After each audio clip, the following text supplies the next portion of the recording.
My name is Frank Harlan. I'm 61, a retired engineer who spent 40 years working the energy fields around Cheyenne, Wyoming, saving every penny for my daughter Ava's future.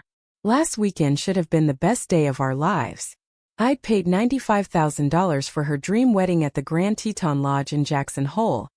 Everything from the Mountain View ceremony to the catered reception. Then I opened Instagram. There was my photo, taken earlier that morning in my suit by the wildflowers, my face covered by bright red letters. No entry. Family only. Ava had posted it for her new in-laws, the wealthy Harrington family from Denver, and all our old neighbors back home to see. She was ashamed of her own father. I didn't yell or cause a scene.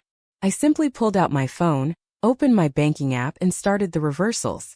Every major payment, the venue, catering, photographer, was made through my accounts with clear 72-hour dispute windows written into the contracts.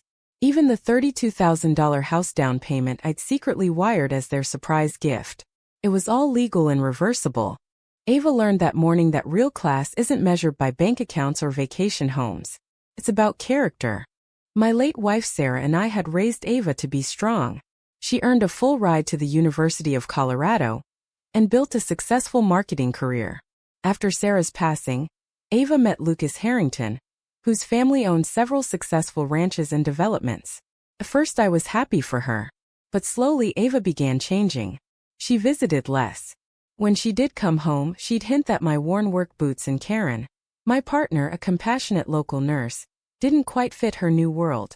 The morning of the wedding, after seeing that post, I made the calls. The lodge coordinator was stunned but confirmed the policies allowed it. As staff began quietly dismantling the fancy setup, Ava found me in the garden, her veil askew and mascara running. "Dad, you can't do this. Everyone's here." I looked at my daughter, the little girl who once rode on my shoulders through Wyoming sunsets, and felt my heart break. "You drew the line first, Ava." With my face on social media for everyone to see. We sat down with Lucas. I didn't scream about the money. Instead, I told them the truth. The double shifts during blizzards, skipping vacations so she could study abroad, selling my classic truck to cover her books. Karen held my hand silently, the woman who had helped me heal after losing Sarah. Ava broke down in tears. I was terrified of not fitting in with them. I thought if they saw our real life I'd lose everything. "I'm so sorry, Dad. I was ashamed of myself, not you." Lucas was furious at the post and supported us. Together we salvaged what we could. The ceremony went ahead simply, paid by his family. But the real wedding happened 3 weeks later in our backyard in Cheyenne Small, with 40 close friends and family. Ava wore her mother's simple veil. Karen sat proudly in the front row. No ice sculptures, just honest laughter, grilled burgers and the wide Wyoming sky.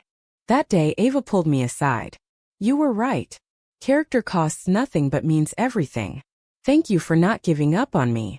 I hugged my daughter tight. "Real family doesn't need perfect photos, sweetheart. Just real love. Sometimes the hardest lessons come from the deepest love. And in the end, that's what held us together."